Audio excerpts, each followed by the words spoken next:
નમો અરિહંતાણં નમો સિદ્ધાણં નમો આયર્યાણં નમો વજ્જાયાણં નમો લોહી સવ્વસાહુનં ऐसो पंचन मुक्कारो सव्वपावपणासनो मंगलानंद सव्येतिं परमं हवै मंगलम् जय जगजीव जोणी भियाणो जगगुरु जगानंदो जगनाहो जगबंधो जय जगप्रियामहो भयवम् जय तुयाणं पभवो तिथयराणं वपश्चिमो जय जय गुरुलोगाणं जय महत्त्वा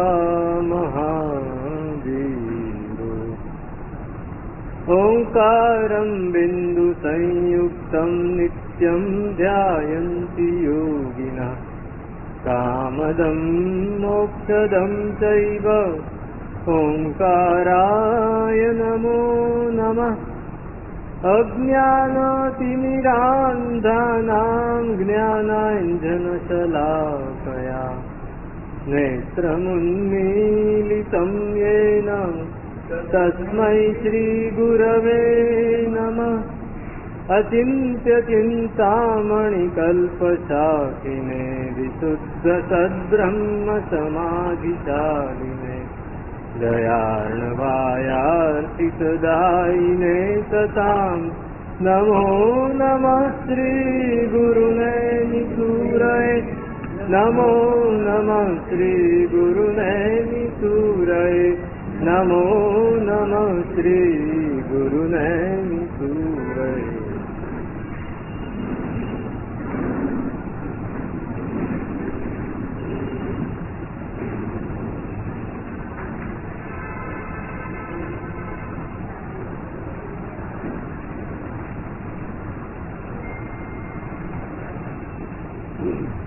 આઠ યોગ દ્રષ્ટિ વિશે આપણી વાત ચાલુ છે. યોગ દ્રષ્ટિ ગઈકાલે આપણે વાત કરી હતી ઓઘ દ્રષ્ટિ અને યોગ દ્રષ્ટિ. ઓઘ દ્રષ્ટિ એ ભવાભિનંદી જીવની દ્રષ્ટિ, પેલી બારણાની ભેના કરી દીધી.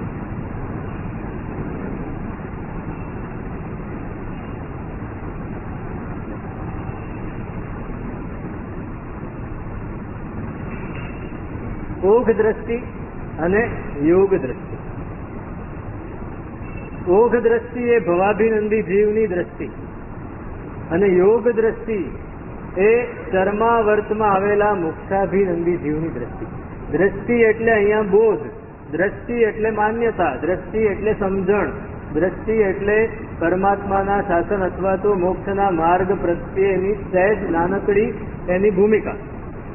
આ છે અહીંયા દ્રષ્ટિ. અત્યારે તો યોગ દ્રષ્ટિ એ ભૂમિકા ધીમે ધીમે વધતી જાય અને મોક્ષ સુધી પહોંચાડે.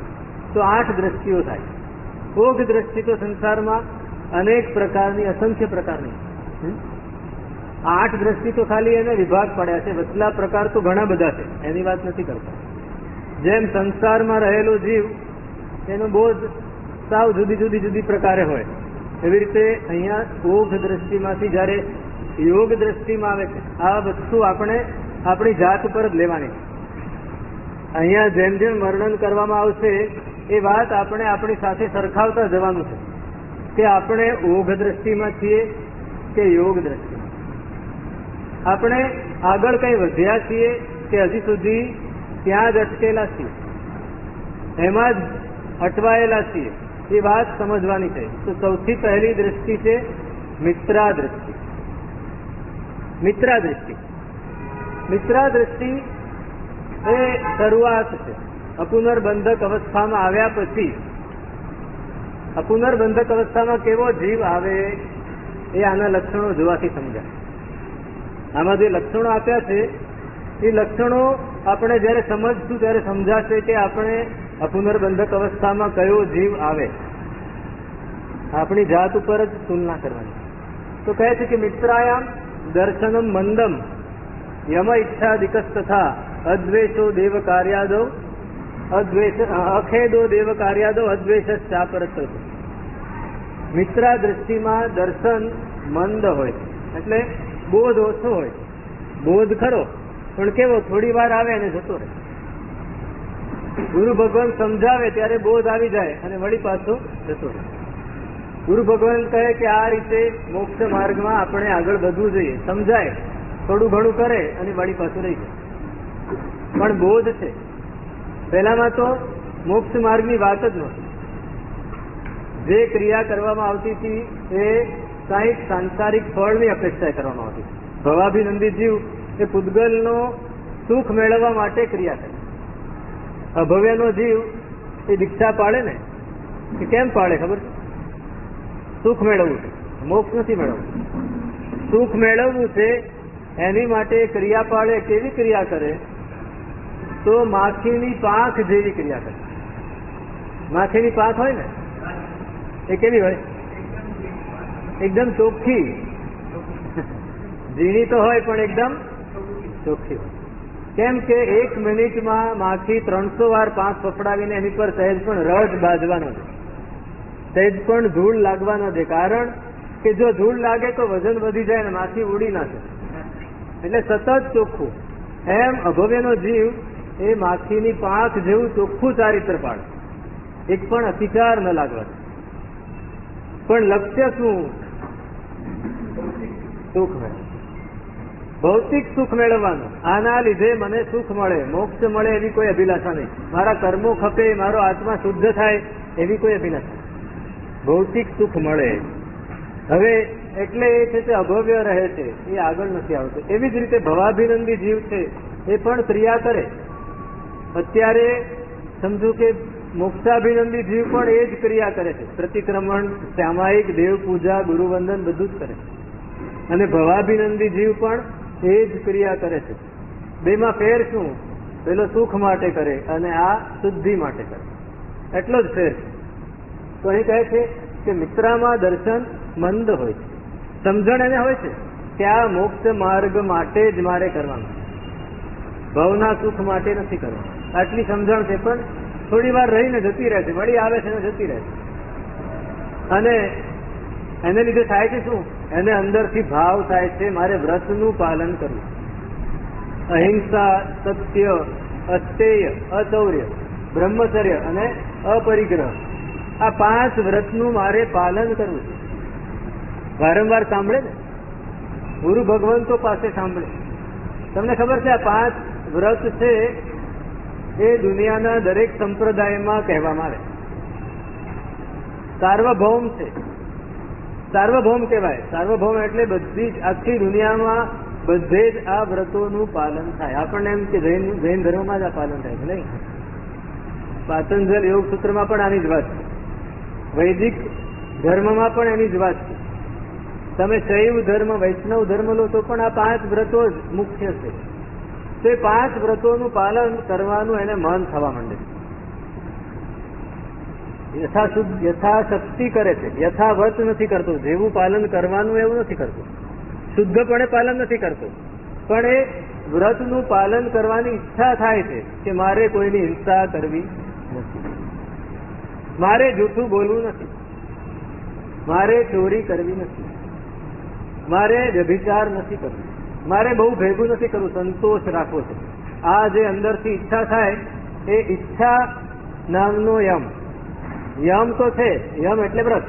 વ્રતનું પાલન તો છે, પણ એ વ્રતનું પાલન 4 રીતે થાય. પાછી વાત થોડી વધારે ઊંડાણમાં લઈ જાય છે કે ઈચ્છા, પ્રવૃત્તિ, સ્થિરતા અને સિદ્ધિ. મને એક ક્રિયા કરવાની ઈચ્છા થઈ ગઈ, મેં ક્રિયા કરવાનું સમજી પણ લીધું અને હું થોડું થોડું કરું છું, પણ પૂરેપૂરું નથી કરી શકતો. અથવા 1 વાર કરું છું ને 4 વાર નથી કરતો. ગુરુ ભગવાન પાસે જવું છે પણ વંદન કર્યા ન કર્યા, ખબર છે આ રીતે વંદન કરવા જોઈએ, ઈચ્છા પણ છે, પણ આળસ આવે છે, પ્રમાદ આવે છે, મન આગળ વધતું નથી. તો ઈચ્છા. પ્રવૃત્તિ એટલે જાય ત્યારે વંદન કરે, દેરાસર જાય ત્યારે ખમાસમણા આપે, સામાયિક કરવા બેસે ત્યારે પૂરા ભાવથી સામાયિક કરે, એ અભ્યાસ છે. ઈચ્છામાં ઈચ્છા થઈ, પ્રવૃત્તિમાં અભ્યાસ થયો, પછી સ્થિરતા, એ અભ્યાસ કરતા કરતા એવી દ્રઢતા આવી જાય કે હવે એને વિચારવું જ ન પડે, જ્યાં જાય તે એની ક્રિયા થવા જોઈએ. અને ચોથી છે સિદ્ધિ, બીજાને પણ પમાડવું. સિદ્ધિ એટલે પોતે સિદ્ધ થવું અને બીજાને પમાડવું. અહિંસા જેના જીવનમાં સિદ્ધ થાય એને શું ફાયદો થાય ખબર છે? મેં એકવાર કહેલું, અહિંસા જેના જીવનમાં સિદ્ધ થાય, ભગવાન પતંજલિ કહે છે કે અહિંસા જેના જીવનમાં સિદ્ધ થાય, સિદ્ધ કરવી પડે. અહિંસા એટલે શું? હજી એકવાર પ્રશ્ન પૂછ. અહિંસા એટલે શું? કોઈ જીવને હણવા નહીં એટલી જ અહિંસા નહીં. બધા જ જીવો સાથે મૈત્રી ભાવ રાખો. બધા જ જીવો સાથે હું જેવો છું એવા જ બધા છે એમ આત્મૌપમ્ય. અમે બધાએ સમાન છીએ. નિત્ય મેં સર્વભૂયેષુ વૈરમ મજ્જન કેણ. આખી જીવ સૃષ્ટિ સાથે હું પણ જીવ છું, એ પણ જીવ છે, અમે બધા સરખા છીએ, તો મારે કોઈની હિંસા કરવી જોઈએ નહીં. બધા જ મારા મિત્ર છે. આવો જે ભાવ, એ અહિંસા. અને એ અહિંસા જયારે આપણા આત્મામાં એકદમ સ્થિર થઈ જાય, દ્રઢ થઈ જાય, ત્યારે શું ફાયદો થાય? તો કે અહિંસા પ્રતિષ્ઠાયામ તત્સન્નિધૌ વૈરત્યાગમ. જેના જીવનમાં અહિંસા પ્રતિષ્ઠિત થઈ ગઈ છે, સિદ્ધ થઈ ગઈ છે, એના નજીકમાં જે કોઈ પણ આવે એના મનમાંથી વૈર વિરોધ જતા રહે.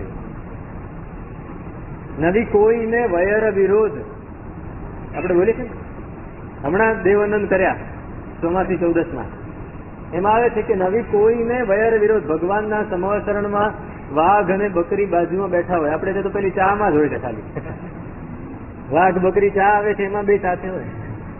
અહીં તો સમવસરણમાં વાઘ અને બકરી, સિંહ ને હરણ, સાપ ને નોળિયો, ઉંદર અને બિલાડી બધા જ સાથે બેસે. કોઈને અંદર એકબીજા પ્રત્યે વેર વિરોધ ન હોય. તેને લીધે અહિંસા, મૈત્રી ભાવ અંદર એટલો બધો પરિણમ્યો છે. અને આ તો આપણે ખાલી ભગવાન વિશે જાણીએ, પણ આ જ વાત મહામુનિઓમાં પણ થયેલી છે. મહામુનિ, તમને ભગવાન નેમિનાથ, એમના બે ભાઈઓ બલરામ અને શ્રી કૃષ્ણ. શ્રી કૃષ્ણ વાસુદેવ હતા, બલરામ એ બલદેવ હતા. હવે બલદેવ ને વાસુદેવ પર એટલો બધો પ્રેમ હોય, બંને ભાઈઓ વચ્ચે એટલો બધો પ્રેમ. વાસુદેવ જતા રહ્યા પહેલા, બળદેવ મોટા હતા પણ એનું આયુષ્ય વધારે હતું, એ હજી વધારે જીવે. વાસુદેવનું શરીર એ તોડતા નથી. 6 મહિના સુધી વાસુદેવ શ્રી કૃષ્ણનું શરીર સાચવીને ફર્યા કરે કે આ જીવતા જ છે, મર્યા નથી, તમે બધા કોષે જીવતું. પછી એમના સારથી દેવે આવીને, સારથી હતો એમને દીક્ષા લીધેલી, એ દેવ બન્યો હતો, એણે આવીને એમને પ્રતિબોધ પમાડ્યો કે આ હું તો મરી ગયા છે, એનું આયુષ્ય પૂરું થઈ ગયું છે, તમે મોહ છોડી દો. મોહ છોડ્યો, દીક્ષા લીધી. હવે સમજવા જેવી વાત છે, દીક્ષા લીધા પછી જંગલમાં રહીને સાધના કરે છે. એ જંગલમાં રહીને સાધના કરે છે. આ તરફ એમના 3 ખંડ જીતેલા હતા ને, એ 3 ખંડના જેટલા પણ રાજાઓ હતા એમને ખબર પડી કે શ્રી કૃષ્ણ વાસુદેવ તો ગુજરી ગયા, કાળ ધર્મ થઈ ગયો. અને બલદેવ એ ક્યાં છે? જંગલમાં છે, ક્યાંય ખબર નથી. પણ હવે આપણે એ જ્યાં સુધી હોય ત્યાં સુધી આપણે આપણું રાજ્ય સ્વતંત્ર જાહેર ના કરી શકીએ, તો આપણે ભેગા થઈને એમને મારી નાખીએ, અને પછી તો આપણે સ્વતંત્ર થઈ જઈશું. બધાએ પોતાના સૈન્ય લઈને જંગલ તરફ આવ્યા. જંગલમાં બલદેવ મુનિ કૌશકમાં ઉભા છે. એમની આસપાસ દૂરથી જોયું તો ચારેકોર સિંહ બેઠેલા, હરણિયા ચારેકોર ચરી રહ્યા છે, સિંહો બેઠા છે, વાઘ બેઠા છે, હાથી પોતાની રીતે ફરે છે. જોયું કે આ શું? દૂરથી જોઈને ડરી ગયા. સિંહને જોઈને શું થાય? પેલા નર્મદાની પરિક્રમા કરે ને, એ પરિક્રમા વાસી 2 જણા નીકળ્યા છે, રસ્તામાં વાતો કરતા હતા. તો એને પૂછ્યું, ત્યારે પાંડે હતું એમનું નામ, પાંડે એમ કે આપણને આ જંગલમાં કદાચ વાઘ મળી જાય તો શું કરવાનું? તો કે જે કરવાનું છે વાઘે જ કરવાનું છે, આપણે કઈ નથી. પેલા લોકો જોઈને ડરી ગયા કે હવે આની પાસે કેવી રીતે જવું. વાઘ અને સિંહ જેની રક્ષા કરતા હોય એની પાસે જવાય? અને આટલા હરણ કરે છે, આટલા હાથીઓ છે, આટલા બીજા પશુઓ છે, કોઈ એકબીજાને મારતું નથી. બે રીતે બોધ થયો. પહેલી વાત તો ડરી ગયા. ડરનો બોધ બહુ મોટો હોય. ડરથી, મેં સવારે કહેલું, ડરથી જલ્દી આવે. હા, આપણે ત્યાં અહીંયા 4 રસ્તા છે ને, સિગ્નલ લગાડેલા છે. મેં કોઈ દિવસ અમદાવાદમાં જોયું નથી કે સિગ્નલનું પાલન થતું હોય. ગમે એટલી લાઈટો થતી હોય ધડાધડ જાય. પણ હવે પેલા કેમેરા પણ લગાડી દીધા છે. એટલે કેમેરા લગાડે એટલે તરત જ ઈ મેમો આવે. ડરે ને એટલે હવે પાળતા થઈ ગયા.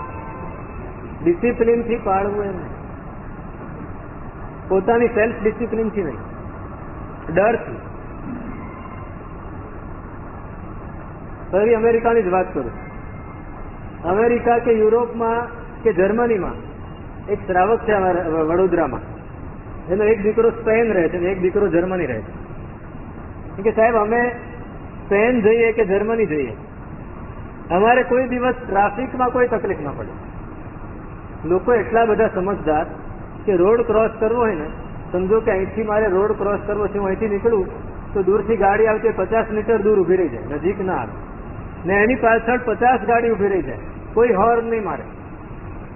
અહીં તો ખુલ્લો રસ્તો છે, બધાને જવાની છૂટ છે, તો હોર્ન કેટલા મારે? એક પણ હોર્ન. અરે માણસ નહીં, રસ્તામાં કૂતરું નીકળે કે પંખી નીકળે કે પશુ નીકળે તો 50 મીટર દૂર ઉભા રહી જાય. Self discipline. કોઈ એ આપણે વિચારીએ કે આર્ય દેશ આપણો કે એ આર્ય દેશ કયો? તો પેલા સૈનિકો, રાજાઓ બધા ડરીને પેલા તો ઉભા રહી ગયા. અને પછી એમને બોધ થયો કે આ વ્યક્તિએ બધાની સાથે મૈત્રી ભાવ એટલો બધો વિકસાવ્યો છે કે એના મૈત્રી ભાવની અસર પશુઓ ઉપર પણ પડી ગઈ. બાકી 2 વાઘ એક સાથે ન બેસે. કોઈ વાઘ ને બકરી ના બેસે વાત તો અલગ, 2 વાઘે એક સાથે ના રહે. એક આપણે બોલીએ એક ગુફામાં 2 સિંહ, એકને મરવું જ પડે. એની બદલે આટલા બધા સિંહ, આટલા બધા વાઘ, આ પશુઓ કેમ બેઠા? કેમ કે અહિંસા પ્રતિષ્ઠા. એમ અહિંસા એને પોતાના આત્મામાં, પોતાના મનમાં પ્રતિષ્ઠિત કરી. એટલે એને વેર, એની નજીકમાં જે પણ જાય એના મનમાંથી વેર વિરોધ બધું જતું. આ અહિંસાની સિદ્ધિ છે. તો 4 પ્રકારના વ્રતનું પાલન 4 રીતે થાય. પહેલા ઈચ્છાથી થાય, પછી પ્રવૃત્તિ થાય, પછી દ્રઢતા આવે અને પછી સિદ્ધ થઈ જાય. જેને સાચું બોલવાનું વ્રત લીધું છે એને સિદ્ધ થાય. મૃષાવાદ છોડી દીધો અને સાચું વચન જ બોલવું છે. એને જો એ સિદ્ધ થાય તો શું થાય? તો કે વચન સિદ્ધિ. જે માણસ જીવનમાં જૂઠું ના બોલે એના વચન સિદ્ધ થઈ. એ બોલે અને થાય. ભલે એના કર્મમાં ના હોય, એના ભાગ્યમાં ના હોય, પણ વચન સિદ્ધ પુરુષ બોલે છે તો પ્રકૃતિ એને અનુસરે. આ બીજું વ્રત. ત્રીજું વ્રત, જેણે જિંદગીમાં એક તણખલા માત્રની પણ અદત્તા દાન, ચોરી નથી કરી, કોઈને પોતાના માલિકને, એના માલિકને પૂછ્યા વગર એ વસ્તુને અડ્યા નથી અથવા વાપરી નથી, તો એને શું ફાયદો થાય? તો તેને બધી જ દુનિયામાં જેટલી પણ સારી વસ્તુઓ છે એને મળે. સારી વસ્તુ. આ સિદ્ધિની વાત કરું. ચોથું, જેને બ્રહ્મચર્ય અણિશુદ્ધપણે પાલન કર્યું છે એને તો કે એનું સામર્થ્ય, એની શક્તિ એટલી બધી વધે કે એની સામે દેવો પણ ટકી ના શકે. સુદર્શન શેઠનો દાખલો આપણી પાસે. સુદર્શન શેઠ પરણેલા હતા, ઘણા બધા પુત્ર પુત્રીઓ પણ હતા, અને છતાંય એ બ્રહ્મચર્યમાં એકદમ પાક્કા કહેવાતા. કેમ? કેમ? આપણે બોલીએ છીએ ચોથું વ્રત એટલે શું? ચોથે સદારા સંતોષ, પરસ્ત્રી ગમન વિરમન. એવી રીતે સ્વપતિ સંતોષ અને પર પુરુષ ગમન નિર્મણ. આ વ્રત છે, શ્રાવક છે, અણુવ્રત છે, છતાંય એના વ્રતને લીધે દેવો પણ એનાથી ડરે. પેલો અર્જુન માળી એના શરીરમાં યક્ષ પ્રવેશી ગયો હતો, પણ સુદર્શન શેઠને જોઈને યક્ષ ભાગ્યું. આ બ્રહ્મચર્ય. અને 5મું વ્રત છે પરિગ્રહ છોડવું, પરિગ્રહ ઓછો કરવો. મૂળ તો પરિગ્રહ માટે બહુ સરસ શબ્દ વાપર્યો છે. પરિગ્રહ એટલે શું? ભેગું કરવું એ ના. પરિગ્રહ એટલે મૂર્છા પરિગ્રહ, મમત્વ રાખવું. વસ્તુ તો આપણે હજી આજ સવારે જ વાત કરી, જનક વિદેહી પાસે આટલું બધું હતું, પણ એને મમત્વ નહોતું. એને એની પર આ મારું છે, મારાપણું નહોતું. તો એ પરિગ્રહ જે ત્યાગ કરે છે, અથવા તો અપરિગ્રહી જે બને છે, પરિગ્રહને અપરિગ્રહને પોતાના જીવનમાં જે સિદ્ધ કરે છે, સંતોષને સિદ્ધ કરે છે, એને શું ફાયદો? આ બહુ સરસ ફાયદો આપ્યો છે કે જેને પરિગ્રહ નો ત્યાગ કર્યો છે, અપરિગ્રહને સિદ્ધ કર્યો છે, એને પૂર્વ જન્મનું જ્ઞાન થાય, પૂર્વ ભવનું જાતિ સ્મરણ જ્ઞાન થાય. હવે આપણને એમ થાય કે આમાં જાતિ સ્મરણ આવ્યું કેવી રીતે? તેનું કારણ છે કે તમે જેમ પરિગ્રહ વધારો, જેમ વસ્તુનો મોહ વધારો, એમ મગજ એમાં જ ભમ્યા કરે. તમે પરિગ્રહ છોડી દીધો, સંતોષ કરી લીધો, એટલે મગજને ભૂમવાનું ઓછું થઈ ગયું, એ સ્થિર થશે. અને જેમ સ્થિર થશે એમ સ્મૃતિ વધશે તો જાતિ સ્મરણ થશે. અપરિગ્રહ તા સ્થૈર્ય જન્મ કથનતા સંબોધ. અપરિગ્રહ જો સ્થિર થઈ જાય, સિદ્ધ થઈ જાય, તો પૂર્વના ભવો ઘણા બધા એને સ્મરણમાં આવી જાય અને આવતા ભવો પણ એને દેખાવા માંડે. આ અપરિગ્રહનું ફળ. તો આ 5 વ્રતો એ પહેલી દ્રષ્ટિમાં ઈચ્છા યોગ રૂપે આવી જાય અને સહજ કે મને આ 5 વ્રતોનું પાલન કરવું. આ મિત્રા દ્રષ્ટિની લાક્ષણિકતાઓ છે. ત્રીજું છે લક્ષણ અખેદો દેવ કાર્યાદો. દેવ, ગુરુ અને ધર્મ એની જે ક્રિયા છે, એનું જે કાર્ય છે, દેરાસરનું કાર્ય હોય, ગુરુ ભગવંતનું એટલે દેરાસરનું કાર્યમાં બધું જ આવી ગયું. પૂજા કરો, વંદન એટલે ચૈત્ય વંદન કરો, દેરાસરના કોઈ કાર્ય કરો, અંગલુચના કરો, પ્રક્ષાલ કરો, સાવરણીથી ઝાડુ કાઢો, એ પણ દેરાસરનું કાર્ય. અમે ભાવનગર ગયા વર્ષે વિદ્યાનગરમાં ચોમાસું હતા, તો આખો દેરાસરનો પરિસર, આજુબાજુનું બધું જ પૂજારીએ કાંઈ નહીં કરવાનું. પૂજારીએ ફક્ત પાણી લાવીને આપવાનું અને બાકીનું અંગુલુસના ધોવા કેવું બધું કામ કરવાનું. ઝાડુ વાળવાથી માંડીને, પોતું કરવાથી માંડીને બધું જ કામ શ્રાવકો અને શ્રાવિકાઓ કરે. તમે સવારે 6 વાગે જુઓ તો શ્રાવિકાઓ આવીને આખું પરિસર વાળતા હોય. આપણને એમ થાય કેમ? તો કે સાહેબ અમે આ બધા લોકો આવે અને જો સાવરણીથી કાજો ન નીકળ્યો હોય તો કેટલી બધી વિરાજ ના થાય. કેમ કે ઝીણા જીવો રાત્રે બધા પડી ગયા હોય, એ પછી ઉડી ના શકે. તો એકદમ હળવા હશે કાજો લઈને, અને પેલો માણસ કાજો કાઢે તો કેવી રીતે કાઢે? એ કાજો ન કાઢે, કચરો કાઢો. કાજો કાઢવો અને કચરો કાઢવો. તો આ બધી વસ્તુમાં એને ખેદ ન થાય. ખેદ એટલે થાક ન લાગે. અખેદો દેવ કાર્ય. દેવ, ગુરુ અને ધર્મ ઉપાશ્રયનું કઈ કામ છે. અમે હમણાં ચોમાસા માટે અહીં આવ્યા ને, એની પહેલા 3 દિવસ અમે નારણપુરા રહ્યા. નારણપુરા અમે રહ્યા એ 3 દિવસ પછી ચોથા જ દિવસે ગુરુ ભગવાનનો પ્રવેશ હતો. તે આખો ઉપાશ્રય વ્યવસ્થિત સાફ સુથરી બધું કરવાનું. એ સાફ સુથરી કોણે કરી? શ્રાવકો. 5 થી લગભગ 10 શ્રાવકો પહેલા આવી ગયા, પછી 5 શ્રાવકો તો 3 દિવસ રહ્યા.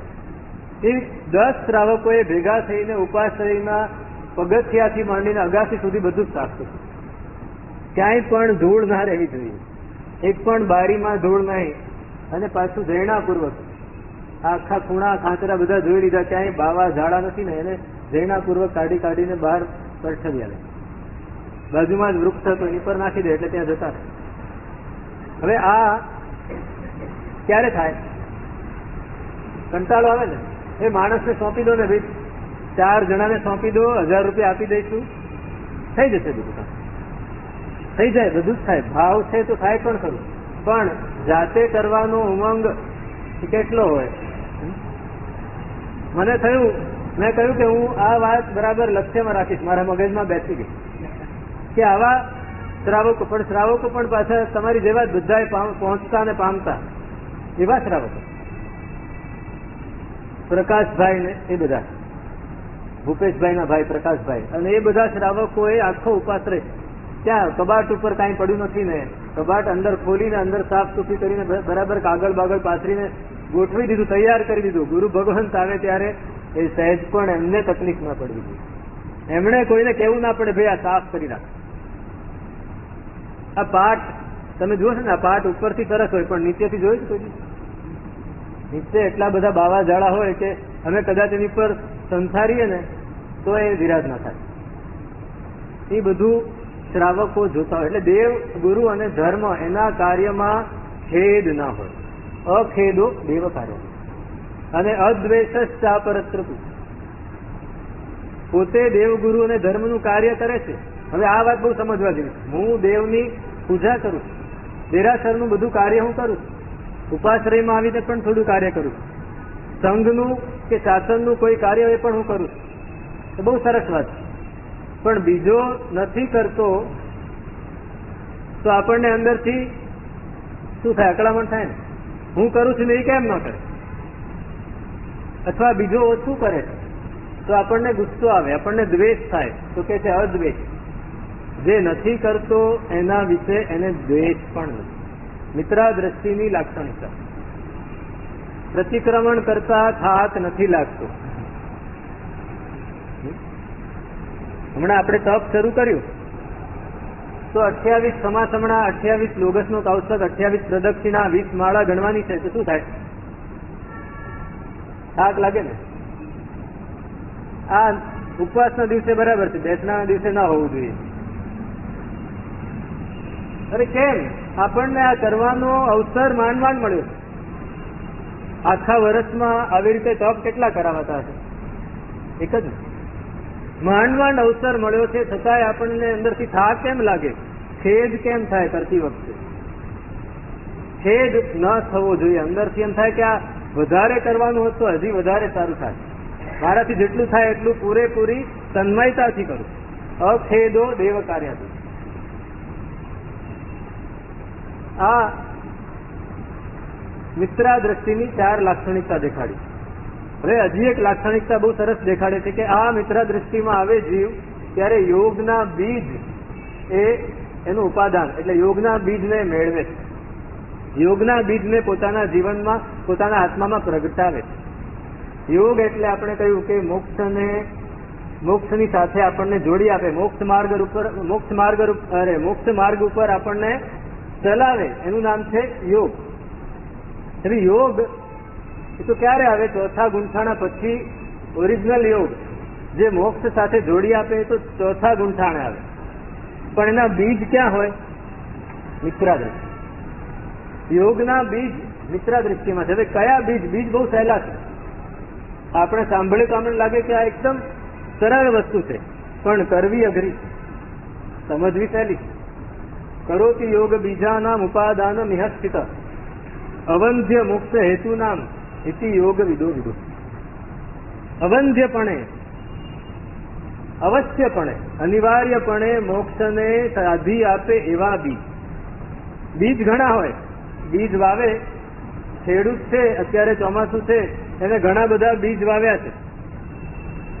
આખા કિલોબંધ, ટનબંધ બીજ આખા ખેતરોમાં, મોટા મોટા ખેતરો એમાં વાવી દીધા છે. એમાં અમુક બીજ એવા હોય જે ઉગે જ નહીં, કેમ કે એમાંથી ઉગવાની, એમાંથી અંકુરા ફૂટવાની યોગ્યતાનો નાશ થઈ ગયો. એવા બીજ નથી લેવાના. જેમાંથી યોગના અંકુરા ફૂટી શકે એવા યોગ બીજ અહીંયા એને મળે છે. કયા કયા? તો કે જીનેશુ કુશલમ ચિત્તમ તન નમસ્કાર એવ ચ પ્રણામાદિ ચ સંશુદ્ધમ યોગ બીજમ અનુત્તમ. સૌથી પહેલું યોગ બીજ જીનેશ્વર ભગવંત પ્રત્યે એની શ્રદ્ધા. જીનેશ્વર ભગવંત પ્રત્યે કુશલ ચિત્ત, બહુમાન વાળું ચિત્ત, કે જીનેશ્વર ભગવંત જેને રાગ દ્વેષનો ક્ષય કરીને સંસારનો પાર પામીને જે મોક્ષે સિધાવ્યા છે, અથવા તો કેવલ જ્ઞાન પામીને જે સમવસરણમાં બેસીને દેશના આપે છે, એવા જીનેશ્વર ભગવંત. જીન શબ્દ એટલે શું? જેને રાગ દ્વેષને જીતી લીધા એને જીન કહેવાય. જેણે રાગ દ્વેષને જીતી લીધા એને શું કહેવાય? જીન કહેવાય. હવે જીન આપણે એ રસ્વ છે, જી રસ્વ છે, જી દીર્ઘ હોય તો પેલો જીન એ જીન નથી લેવાનું. અને પેલું કપાસનું હોય એને પણ જીન કહેવાય, એ જીન નથી લેવાનું. આ જીન એટલે જેને રાગ દ્વેષને જીતી લીધા છે એવા જીન. એ કેવલી ભગવંત પણ હોય, તીર્થંકર પરમાત્મા પણ હોય અને સિદ્ધ પરમાત્મા પણ, એ બધા જીન. એમના પ્રત્યે જેને રાગ દ્વેષનો ક્ષય કર્યો છે, જેને રાગ દ્વેષને જીતી લીધા છે એવા આત્મા, મહાત્મા, પરમાત્મા, એમના પ્રત્યે એને અહોભાવ. આ સૌથી પહેલું યોગનું બીજ. બીજું યોગનું બીજ છે એમની સ્તુતિ કરે, પોતાને જેવી આવડે એવી, કે આ કેવા મહાન જીવ છે, કેવા મહાત્મા છે કે જે સંસારના બધા જ કાદવોમાંથી બહાર નીકળી જાય. આ કેવા મહાત્મા છે જે સંસારની બધી જ વિટંબણાઓને એમણે ટાળી દીધી છે. આ કેવા મહાત્મા છે જેને બધા જ કર્મોનો ક્ષય કર્યો. અંદરથી અહોભાવ થાય એટલે સ્તુતિ નીકળે. જેના પ્રત્યે આપણને અહોભાવ થાય એને આપણે વખાણ કરવાના, એની પ્રશંસા કરવાની. હસમુખભાઈ સુડગર અહીંયા આવે તો તમે તરત જ કહેવાના, કારણ કે આપણને અહોભાવ છે કે આ વ્યક્તિ ગુણ હોય, ગુણવાન હોય, અને ગુણવાનની આપણને ઓળખ હોય તો આપણે એનો ગુણાનુવાદ કરવાનો. ભગવાન આપણને ખબર છે જેમણે રાગ દ્વેષ જીતી લીધા છે, આટલા ગુણો છે, અનંતા ગુણોના માલિક છે, તો આપણે એને સ્તુતિ કરવાના. બીજું યોગનું બીજ છે સ્તુતિ. પેલું મનથી થયું, બીજું વચનથી થયું, અને ત્રીજું છે યોગનું બીજ એને નમસ્કાર, પ્રણામ, વંદન, પંચાંગ પ્રણિપાતથી વંદન, ચૈત્ય વંદન વગેરે જે કરવું, એક આ ત્રીજું યોગનું બીજ છે. આ ત્રણ યોગના બીજ, શ્રેષ્ઠ યોગના બીજ એ અહીંયા પહેલી મિત્રા દૃષ્ટિમાં મળે છે. આજ સુધી એ વંદન કરતા હતા, સ્તુતિ પણ કરતા હતા, પણ જીનેશ્વર ભગવાન પ્રત્યે એને શ્રદ્ધા નહોતી, કુશળ ચિત્ત નહોતું, બહુમાન નહોતું, આદર નહોતું. ઠીક છે, આ લોકો કહે છે એટલે કરી લેવું. ઘણા લોકો હોય છે આપણે રોજ તમે સ્નાત્ર ભણાવો એમાં આવે છે કે આત્મ ભક્તિ મળ્યા કે દેવા તે તામી તનુ જાય, નારી પ્રેર્યા વળી નિજ કુલવટ ધર્મી ધર્મ સખાય. આ ચાર વસ્તુમાં તો ઘણું કહી દીધું. કેટલાક જ દેવો આત્મા પોતાની ભક્તિથી આવે. ભગવાનનો અભિષેક કરવા દેવો આવે, અસંખ્યાતા દેવો આવે, એમાંથી કેટલાક દેવો, ફક્ત થોડાક જ દેવો પોતાની ભક્તિથી આવે, આત્મભક્તિ. કેટલાક પોતાના મિત્રોની પ્રેરણાથી આવે. મિત્રો કહે આવવું પડશે ભાઈ, ચાલો ત્યારે કંપની આપવા માટે આપણે કંપની આપવી પડે ને, એકલા નહીં ફાવે, ચાલો ને. તમે કાંઈ નહીં કરતા, પેલા સમજો કે તમને હોટલમાં જવાની બાધા હોય અને મિત્ર કહે હોટલમાં આવવું પડશે, તમે કઈ લેતા નહીં પણ બેસજો તોય સારું, તો તમે જાઓ કે નહીં? જવું પડે ને, સંબંધ સાચવવાય જવું પડે, કંપની આપવી પડે. એમ દેવો પણ ભગવાનની ભક્તિમાં કંપની આપવા માટે આવે, ભક્તિથી ના. હવે કેટલાકને મિત્રની પડેલી ન હોય તો પછી એને ઘરનાનું તો માનવું પડે. નારી પ્રેર્યા, હવે જાઓ કંઈક તો શરમાવો, એમ કે આટલા બધા જતા હોય તમારે નથી જવું, સારું પણ હું ત્યાં કઈ કરીશ નહીં હો. હા કાંઈ નહીં, પણ જાઓ તો ખરા, હાજરી તો પૂરાશે. પણ એટલે શેઠ હતા ને ગુરુ નાનક, એક નગરમાં આવ્યા વિચરતા, એ પણ ત્યારે તો ચાલીને જ ફરવાનું હતું, પોતે વિચરે છે, ચાલે છે, ચાલતા એક નગરમાં પોતે આવ્યા છે. અને આપણે જેમ પ્રવચનો ગોઠવીએ એમને પણ પ્રવચનો ગોઠવ્યા. પ્રવચનો બધા જ સરસ ચાલે છે, લોકો એટલા બધા લાભ લે છે. અને એક બહેન, એમના પતિ આવે નહીં કોઈ દિવસ પ્રવચનમાં, એટલે 2-3 દિવસ થયા, ઘરે જઈને રોજ કે અરે શું આખો દિવસ દુકાન કરો છો, ઘરમાં પડ્યા રહો છો, ક્યારેક તો 1 કલાક આવીને બેસો ત્યાં પ્રવચન સાંભળવા. કે મને એ બધી વાતોમાં રસ નથી. એમ આપણને એ બધા દેખાડામાં રસ કરવું ન હોય તો નાચવું, નહીં તો આંગણું વાંકું કહેવાય. કરવું ને આપણને આ બધા દેખાડામાં રસ નથી. આપણે તો આત્માનો ધર્મ છે, બસ કરી લઈશ. આટલું બધું કે અરે તમે આવો તો ખરા, સાંભળો તો ખરા. આવે છે રોજ, આવવાનું શરૂ તો કર્યું. પાછળ બેઠા ને મગજમાં તો ધંધાની જ વાત ચાલે. બિઝનેસ, આને આ માલ આપવાનો છે, આની પાસે લેવાનો છે, સોદો, આનું પેમેન્ટ બાકી છે ને આને ચૂકવવાના છે. આ જ આખા વ્યાખ્યાનમાં એનું કઈ ધ્યાન ન હોય. ગુરુ નાનક શું કહે? ગુરુ નાનક બહુ વિચક્ષણ હતા ને, નજર પડી પાછળ બેઠા છે અને એનું ધ્યાન નથી કઈ. એટલે બીજે દિવસે આવ્યા ને તો કીધું શેઠ આગળ આવો ને. ત્યાં કેમ બેઠા? તો આગળ આવ્યા પણ હવે આદતથી મજબૂર. થોડી વારમાં આંખ સ્થિર થઈ જાય એટલે ખ્યાલ આવી જાય કે માણસ વિચારમાં પડી. આંખ સ્થિર થઈ ગઈ, લાગ્યું વિચારમાં, અઠવાડિયું કાઢી નાખ્યું. પણ એક વાત હતી કે આવે છે રોજ પત્નીએ પ્રેરણા આપી, ધર્મ કરાવે એવી પત્ની, એનું નામ ધર્મ પત્ની. હા, બરાબર ને? પતિને મોટા ભાગે કરવું ના હોય પણ પત્ની કરાવે. અત્યારે થોડું ઊંધું પણ ચાલે પણ એવું છે. રોજ આવે છે, બેસે છે. હવે સમજો કે વ્યાખ્યાન પ્રવચન પૂરું થયું પછી તમે આવો, મને પગે લાગો, મને પૂછો સાહેબ કઈ કામકાજ હોય તો કહેજો. સાહેબ કઈ કામ તો કેમ નથી કહેતા? એમ બધા આવીને કહે. એટલે શેઠને થયું કે મારે પણ કહેવું જોઈએ. જઈને ગુરુને કહે છે સાહેબ કઈ કામ હોય તો કહો, જે જરૂર હોય બધું લાવી આપીશ. મારી પાસે હું હામદામથી પહોંચતો દિલથી કહે છે કઈ કામ હોય તો કહો. એમ કરવું છે બધું પણ બેસવું નથી. 7 દિવસ સુધી ગુરુએ કઈ જવાબ નહીં આપ્યો. પણ 7 દિવસ એમને જોયું કે આ માણસ, એનું મગજ તો હંમેશા ધંધામાં જ હોય, હંમેશા સંસારમાં જ ભમતું હોય, એને કઈક બોધ તો આપવો પડે. એટલે ગુરુએ છેલ્લે 7મા દિવસે કહ્યું કે 7 દિવસ પૂરા થઈને પૂછવા આવ્યા, સાહેબ કઈ કામ છે? તો કે મારે કઈ કામ છે, બેસજો તમે થોડી વાર. બેઠા, બીજા બધા જતા રહ્યા અને એને બેસાડ્યા. એટલે થયું કે મારું ગુરુએ ગૌરવ કર્યું, મને બેસાડ્યો, મને કઈક અંગત કામ કરવાનું હતું. બધા ગયા એટલે પાછા ઉભા થઈને કે સાહેબ કંઈ પણ કામ હોય, લાખ રૂપિયા ખર્ચવાનો હોય તો હું ખર્ચી નાખીશ, મને તમે કહો, હું બધું જ કરી શકું. મારે એટલું બધું કામ નથી, મારે થોડુંક જ કામ છે.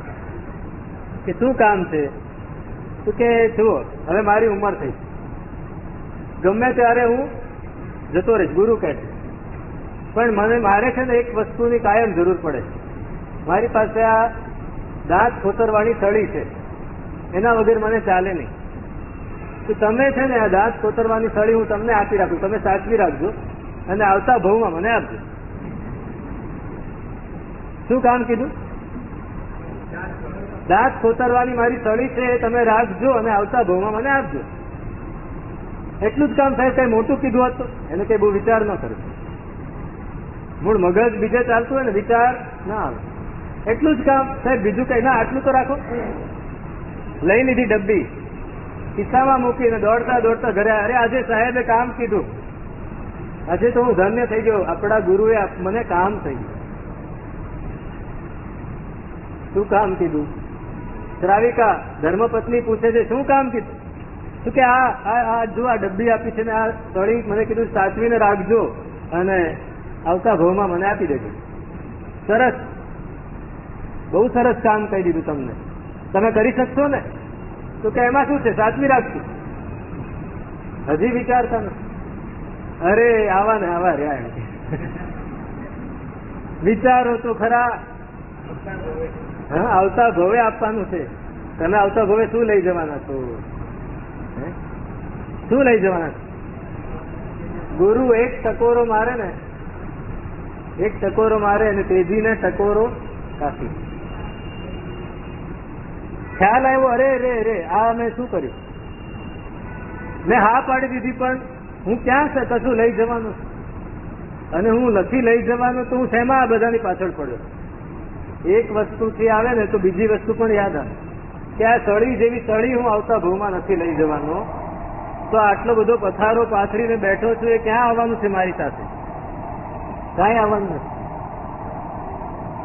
કાંઈ આવવાનું નથી. અંદરથી બોધ થયો તરત જ પાછા ગુરુ પાસે ગયા, સાહેબ આ કેવું કામ કહી દીધું તમે? તો કેમ? તમે કહેતા હતા ને આ તો થઈ જશે, આ તો સાવ નાનું છે. સાહેબ આ નાનું નથી, આ તો બિલકુલ થાય એવું જ નથી. તો પછી તમે સાહેબ સમજાઈ ગયું, આપણે હવે કહેવાની જરૂર નથી, હવે હું લાગુ છું. બીજા દિવસથી ધર્મ કાર્યોમાં એવા લાગી પડ્યા કે બધું જ છોડીને ધીમે ધીમે ધીમે બધું ઓછું કરીને પથારો સંકેલીને પોતાનો પથારો સંકેલીને આત્મામાં ઉતરી ગયા. યોગનું બીજ પડવું જોઈએ. જ્યાં સુધી યોગનું બીજ પડતું નથી ત્યાં સુધી જ આ સંસાર સારું લાગે, ત્યાં સુધી જ ભાવના સુખની, પૂતગલના સુખની ઈચ્છાઓ આપણને આમ ડૂબાડી દેશે. પણ જ્યારે સંસાર આકરો લાગે, જે દિવસે ખબર પડે યોગનું બીજ પડ્યું કે આ તો બધું ખોટું છે, પામવા જેવું તો કંઈક જુદું છે, આ યોગનું બીજ છે, દિનેશ્વર ભગવાન એ રાગ દ્વેષથી રહિત પરમાત્મા, એમના પ્રત્યે બહુમાન, એમને પ્રણામ કરવા, એમનું ક્રિયા વગેરે કરવી, આ 3 યોગના બીજ છે. એની પછી ચોથું કહે છે આ યોગનું બીજ ક્યારે મળે? મેં હમણાં જે કહ્યું એ જ વાત કે પહેલા પણ એ દિનેશ્વર ભગવાનને નમસ્કાર કરતો હતો, સ્તુતિ બોલતો હતો, વંદન વગેરે કરતો હતો, અને અત્યારે પણ કરે છે. ફેર ક્યાં છે? તો કે પહેલા એ ચરમાવર્તમાન હતો, સંસાર એનો અનંતો બાકી હતો. હવે છેલ્લા પૂતગલ પરાવર્તમાં આવી ગયો છે. હવે એ અપુનર્બંધક બની ગયો છે. હવે મોહની ઉત્કૃષ્ટ સ્થિતિ બાંધવાની નથી. એટલે અહીંયા આ જે વંદન, નમસ્કાર કે બહુમાન થાય છે એ સંશુદ્ધ થાય છે. કેમ? કે એનો સહજ મલ, કર્મનો મેલ છે ઓછો થવા માંડે. કર્મનો મેલ ઓછો થાય. તમે પેલા મેકેનિક હોય ને, ગાડીને રિપેર કરતા હોય, સ્કૂટરને રિપેર કરતા હોય, મેકેનિકની પાસે પેલું ડૂચો હોય કપડાનો, જોયો? એ કેવો હોય? એકદમ કાળો હોય. હવે જયારે લીધો હોય ત્યારે એકદમ સફેદ હોય, પણ એ પછી વપરાતા વપરાતા કેવો થઈ જાય? કાળો સાવ. હવે એને ધોવો હોય તો શું થાય? ધોવાય ખરું? ધોવાય? એસિડ નાખો તો ધોવાય, સાફ થાય. એની અંદર મૂળ તો સફેદી છે જ.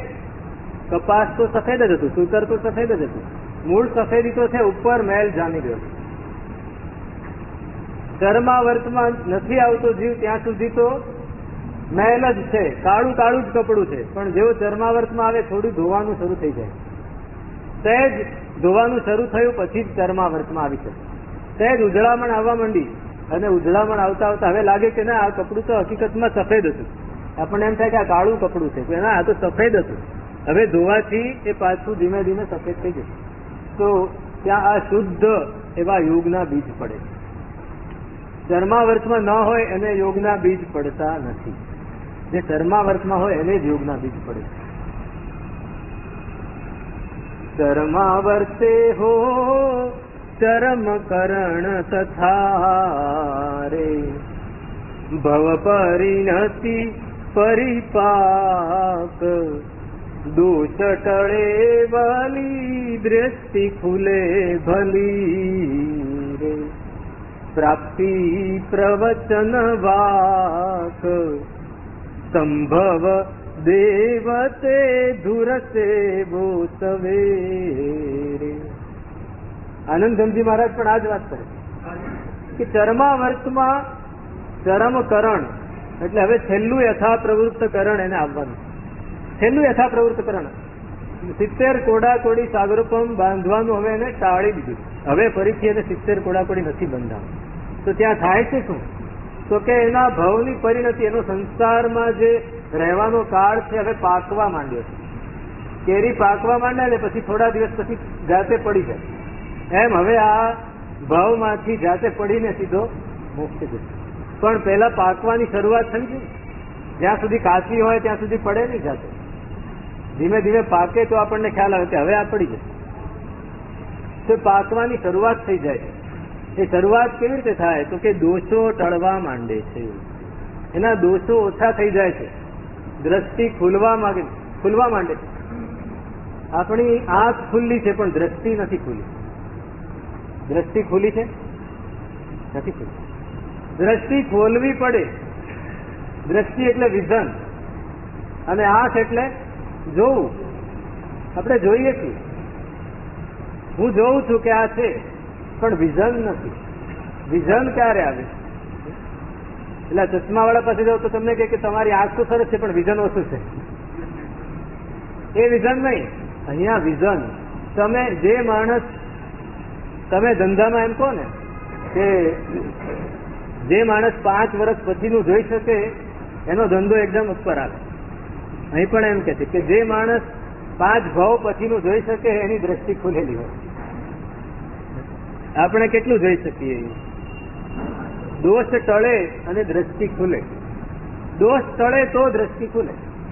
આપણે હજી દોષોમાં જ અંદર રમતા હોઈએ. અને પ્રવચન, ભગવાનના શાસનના પદાર્થોનું શ્રવણ એ સાંભળવા મળે. જો દોષ ટળે, દ્રષ્ટિ ખુલે તો આ સાંભળવા મળે. નહીતર એની દ્રષ્ટિ ત્યાં જાય જ નહીં. સાંભળવાનો રસ કેટલાને હોય? સાંભળવાનો રસ કેટલાને હોય? બહુ ઓછાને હોય. આપણે બોલીએ છીએ કે માણુ સત્તમ સુઈ શ્રદ્ધા સંજમમની અવીર્ય સત્તારી પરમંગાણી દુલ્લહાણી જંતુ. 4 અંગ એવા છે જે આ દુનિયામાં બહુ જ દુર્લભ છે.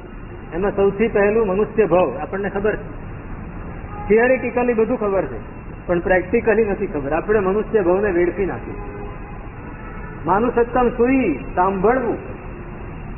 સાંભળવું ઘણું દુર્લભ છે.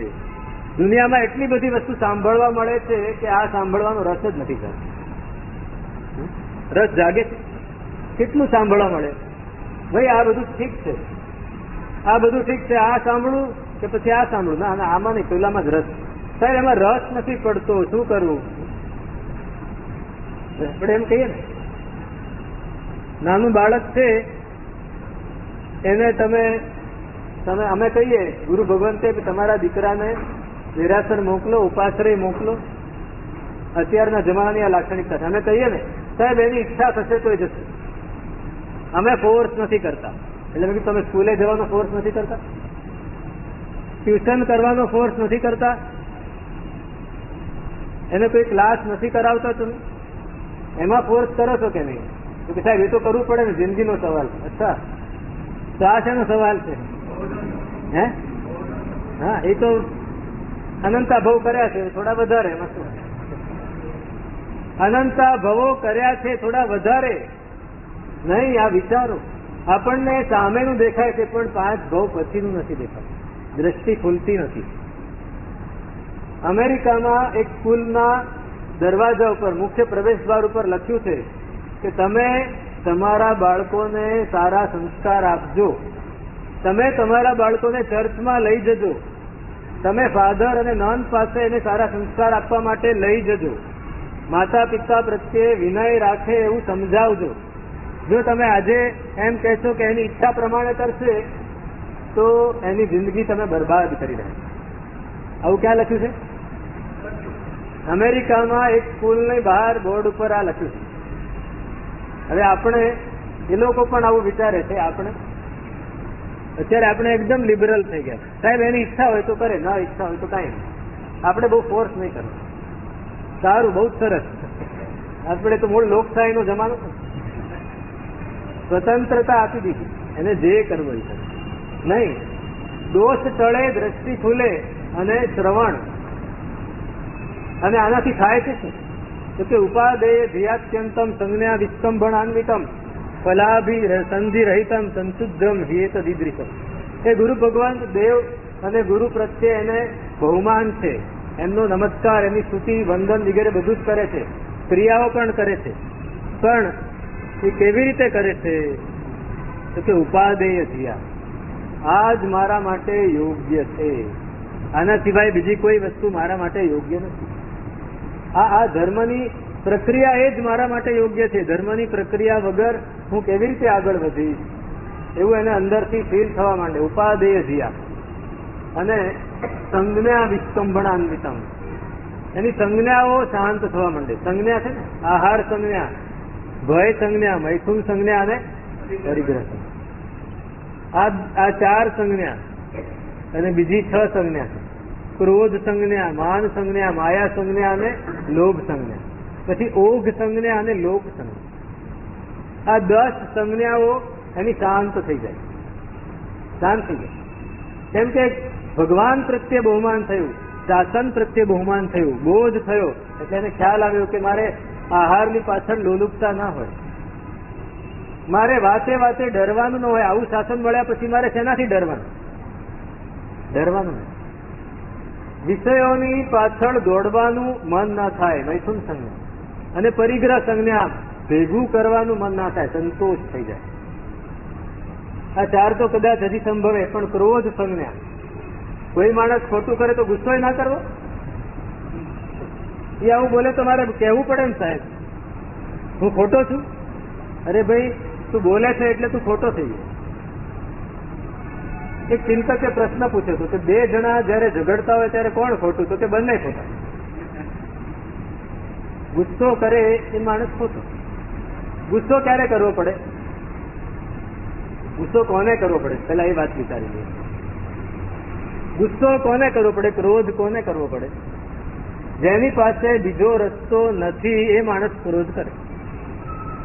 જેની પાસે બીજો રસ્તો છે એ માણસ કોઈ દિવસ ક્રોધ નહીં કરે.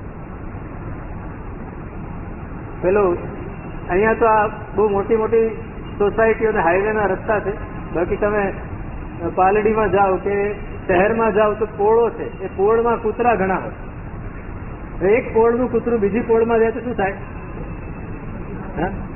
પેલો આવવા ન દે, એ આવવા ન દે, ગુસ્સો કરે, એની સામે પોતાનું બળ દેખાડે, ઝઘડો કરે, એને કાઢી મૂકે. કેમ કે એની પાસે બીજો કોઈ રસ્તો છે નહીં કે તારે અહીં ન અવાય. એને સમજાવવા માટે એની પાસે બીજો કોઈ રસ્તો નથી. માણસની પાસે બીજો રસ્તો છે. માણસની પાસે, તમારા ઘરમાં કોઈ ઘૂસી ગયું તો તમે ગુસ્સો કરીને પણ એને કાઢી શકો અને સમજાવીને પણ એને કાઢી શકો. પણ આપણે શું કરીએ? રોજ એને આપણે જન્મસિદ્ધ અધિકાર માની લીધો.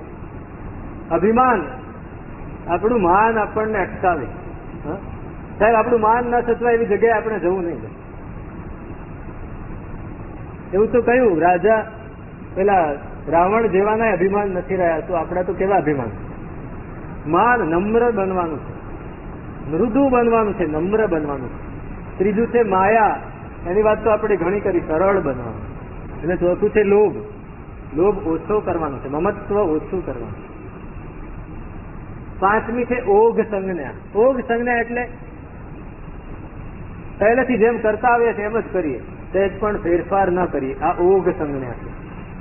અને લોક સંજ્ઞા, ભાઈ સાહેબ પેલો કરે છે, આ કરે છે, તે કરે છે, તો હું પણ કરીશ. બધાએ કરતા હોય આપણે પણ કરવાનું. લોકોની સાથે રહેવું પડે ને સાહેબ. લોકોની સાથે એના લોક સંજ્ઞા થઈ, લોકોને આવર્જિત કરવાની પ્રક્રિયા, લોકોને પોતાની તરફ ખેંચવાની. આ લોક સંજ્ઞા પણ અહીંયા છૂટી જાય. આ 10 સંજ્ઞા જતી રહે, એટલે જતી નથી રહેતી, હળવી પડવામાં. મિત્રા દ્રષ્ટિમાં અહીંથી શરૂઆત થઈ જાય. મિત્રા દ્રષ્ટિમાં આ બધી શરૂઆત થઈ જાય છે. હવે આટલી લાક્ષણિકતા હજી થોડી બાકી છે, કાલે આપણે મિત્રા દ્રષ્ટિનું કામ પૂરું કરી દઈશું. આટલી લાક્ષણિકતા મેં કહી. હવે વિચારજો કે આપણે મિત્રા દ્રષ્ટિમાં છીએ ખરા? છીએ તો કઈ લાક્ષણિકતા આપણામાં છે?